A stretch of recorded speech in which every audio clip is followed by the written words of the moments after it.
Le site de l'avant-port de Saint-Nazaire est une jonction entre déjà la terre et l'océan, entre la ville et l'horizon, mais aussi et surtout entre la ville historique, la ville balnéaire et la ville productive avec les chantiers.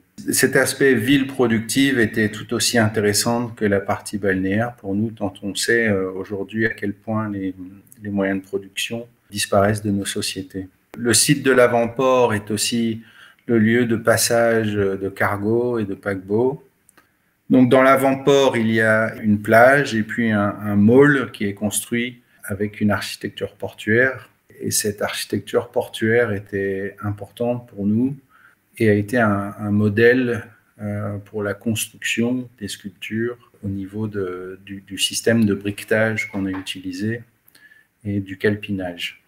Les sculptures sont tout d'abord modelées en argile, puis moulées et tirées en béton à l'échelle du site. C'est une technique qui est assez artisanale malgré la monumentalité des œuvres. Après le choix de la technique est venu le choix du sujet et le choix des images et de savoir comment est-ce qu'on pouvait placer des images dans le paysage.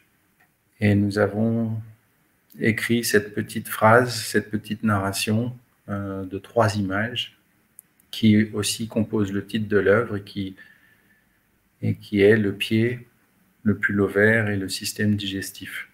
Donc le pied est posé sur la plage, donc c'est vraiment l'idée de la pose, peut-être du pied balnéaire aussi, mais c'est aussi évidemment une forte référence à l'Antiquité et aux fragments de sculpture antiques qui nous restent aujourd'hui. Le pull, lui, c'est peut-être plus l'époque contemporaine.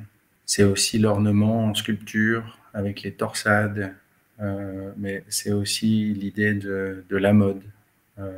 C'est aussi l'idée que nous portons tous des vêtements dans l'espace public pour nous rencontrer.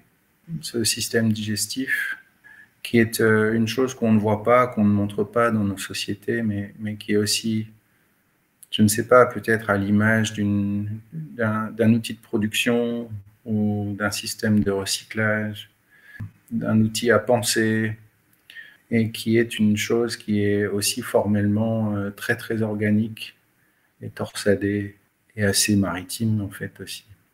Les 3 sculptures ne sont pas implantées de manière autoritaire, comme ça, elles ne sont pas en ligne. Elles sont plutôt disposées ou peut-être amenées par la marée. Le pied est sur le sable et le pull est en bordure, alors que peut-être que le système digestif est à la dérive dans le courant. Elles se font recouvrir et découvrir quotidiennement par l'eau salée et colonisées par les éléments. Et elles offrent au public une phrase imaginaire, une phrase aléatoire comme ça qui se déroule dans le paysage au fur et à mesure que les sculptures s'animent lors de la promenade des passants de la plage vers le bout du môle et inversement.